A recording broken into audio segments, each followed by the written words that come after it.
അങ്ങനെ ഫ്രണ്ട്സ് ഇന്ന് നല്ലൊരു അച്ചാറാട്ടോ, അത് മിക്സഡ് വെജിറ്റബിൾസ് കൂട്ടിയിട്ടുള്ളൊരു അച്ചാറാണ്. അടിപൊളി ടേസ്റ്റാണ് കേട്ടോ. ഞാൻ പറയുന്ന ഈ രീതിയിലൊന്നും നിങ്ങൾ ട്രൈ ചെയ്ത് നോക്കിയാൽ പിന്നെ ചോറിന് വേറെ കറിയോ കൂട്ടാനൊന്നും വേണ്ടിട്ട് ഈ അച്ചാർ മാത്രം മതി. നമ്മുടെ റേഷൻ കടയിലത്തെ അരിയൊക്കെ ഉണ്ടല്ലോ, സൂപ്പറാണ്.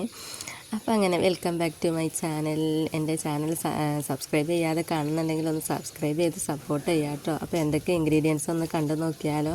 എല്ലാവരും സ്കിപ്പ് ചെയ്യാതെ കാണണം കേട്ടോ. അടിപൊളി ടേസ്റ്റാണ്, ട്രൈ ചെയ്യാൻ മറക്കണ്ട. അപ്പോൾ അത് ആവശ്യത്തിനുള്ള കുറച്ച് വെജിറ്റബിൾസൊക്കെ ഞാൻ എടുത്തിട്ടുണ്ട്. ഞാൻ എൻ്റെ കയ്യിൽ എടുത്തതാണ്. നിങ്ങൾക്ക് അടുക്കലൊക്കെ എടുക്കാം കേട്ടോ. ക്യാരറ്റ് എടുത്തിട്ടുണ്ട്, പാവക്ക എടുത്തിട്ടുണ്ട്, ബീട്രൂട്ട്, അതുപോലെ വെളുത്തുള്ളി, ജിഞ്ചർ ഇഞ്ചി, അതുപോലെ പച്ചമുളകും, പിന്നെ നല്ലെണ്ണ, കറിവേപ്പില, അതുപോലെ ഉപ്പും പഞ്ചസാരയും മിക്സാക്കിയതാണ് അത് പിന്നെ ആവശ്യത്തിന് പുളി വെള്ളത്തിൽ കുതിർക്കാൻ വെച്ചിട്ടുണ്ട്. പിന്നെ മുളക് പൊടി, കുറച്ച് മഞ്ഞൾപ്പൊടി, പിന്നെ കടുകും ഉലുവ, ഇതൊക്കെയാണ് ആവശ്യമുള്ള സാധനം. പിന്നെ വിനെഗർ കേട്ടോ. പിന്നെ കുറച്ച് കായും വേണം. കൂട്ടുപെരുങ്കായം ഉണ്ടല്ലോ, അതിൻ്റെ ചെറിയൊരു കഷ്ണം ഞാൻ എടുത്തിട്ടുണ്ട് അച്ചാർ റെഡിയാക്കാൻ. അപ്പം നമുക്ക് റെഡിയാക്കി എടുക്കാം കേട്ടോ.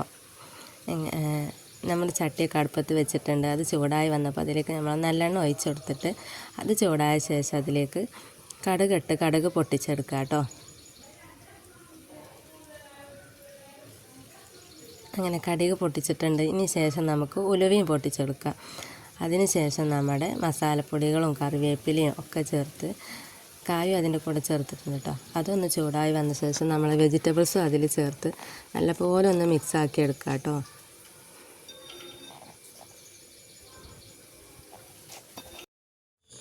അപ്പോൾ അത് അടിപൊളിയായിട്ട് മിക്സായി വന്നിട്ടുണ്ട്, മിക്സാക്കി എടുത്തിട്ടുണ്ട്. ഇനി നമുക്കത്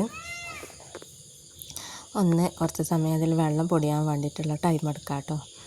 അതിൽ വെള്ളം ഒന്നിങ്ങനെ തെളിഞ്ഞ് വരും. പിന്നെ അതിന് മുമ്പ് നമുക്ക് കുറച്ച് ഉപ്പും പഞ്ചസാരയും കൂടി മിക്സാക്കി വെച്ചതുണ്ടല്ലോ, അത് ചേർത്ത് കൊടുക്കും. ഉപ്പ് പിന്നെ നമ്മുടെ പാകം നോക്കിയിട്ട് അങ്ങനെ ചേർത്ത് കൊടുക്കാം കേട്ടോ.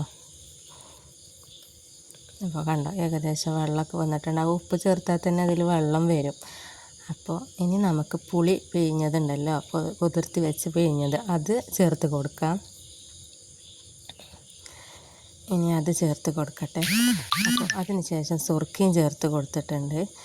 ഇനി നമ്മളെ അടിപൊളി അച്ചാർ ഇവിടെ റെഡി ആയിട്ടുണ്ട് കേട്ടോ. ഇത് നിങ്ങൾ മസ്റ്റായിട്ട് ട്രൈ ചെയ്ത് നോക്കണം. അടിപൊളിയാണ്. നമ്മളെ റേഷൻ അരിൻ്റെ കൂടെയൊക്കെ ഉണ്ടല്ലോ, ഇത് മാത്രം മതി കഴിക്കാൻ.